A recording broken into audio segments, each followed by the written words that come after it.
एक घने और खौफनाक जंगल के बीच एक खौफनाक चड़ील रहती थी। इसकी झोंपड़ी दरख्तों के दरमियान छपी हुई थी और वहां हमेशा घनी धुंध छाई रहती थी जो कभी खत्म नहीं होती थी। चड़ील अपनी खतरनाक जादुई ताकतों और बच्चों को पकड़कर खाने की बड़ी आदत की वजह से मशहूर थी। करीब के गांव में दो बहादुर बहन भाई माया और अहमद रहते थे।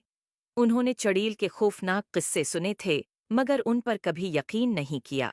एक दिन दोपहर को उनकी तजस्सुसियत बढ़ गई और उन्होंने काली वादी के किनारे का जायजा लेने का फैसला किया। जैसे जैसे वो जंगल में आगे बढ़े, उन्होंने रोशन सरखबीर का एक रास्ता देखा जो मजीद जंगल की तरफ जा रहा था। खतरे से बेखबर, ये रास्ता उन्हें सीधा चढ़ील की छिपी हुई झोंपड़ी तक ले गया।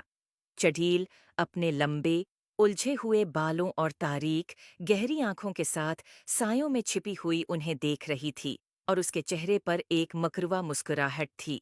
उसने एक जादू किया जिससे उसकी झोंपड़ी का दरवाज़ा खटाक से खुल गया। आओ अंदर आओ प्यारे बच्चों, चुड़ील ने एक मीठे अंदाज में कहा। मेरे पास मज़ेदार मिठाइयाँ और जादुई चीज़ें हैं जो तुम्हें दिखाऊंगी। मिठाई के लालच में माया और अहमद अंदर चले गए। झोंपड़ी के अंदर उन्हें एक मेज़ मिली जो हर किस्म की मिठाइयों से भरी हुई थी। जैसे ही उन्होंने खाना शुरू किया, उन्हें शदीद नींद आने लगी। चड़ील ने मिठाइयों पर जादू किया था कि वो उन्हें सलाह दें। जैसे ही बच्चे सोने लगे, एक छोटी सी रोशन रोशनी कमरे के कोने में जाहिर हुई। ये एक बहादुर परी थी जिसका नाम सोना था।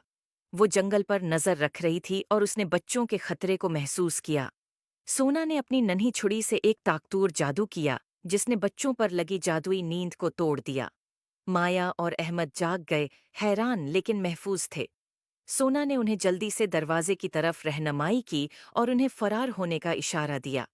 चड़ील, जब उसने देखा कि उसका शिकार भाग रहा है, चड़ील ने सोना पर जादू करने की कोशिश की, लेकिन सोना की जादुई ताकत ज्यादा मजबूत थी और उसने बच्चों के गर्द हिफाजती हिसार बना दिया।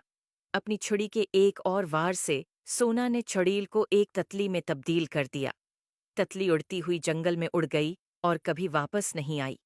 सोना ने मुस्कुराकर बच्चों से कहा, अब तुम महफूज हो। हमेशा याद रखो, तजस्सुस तुम्हें खतरे में डाल सकता है, लेकिन बहादुरी और मेहरबानी तुम्हें हमेशा बचाएगी। उम्मीद है आपको स्टोरी पसंद आई होगी।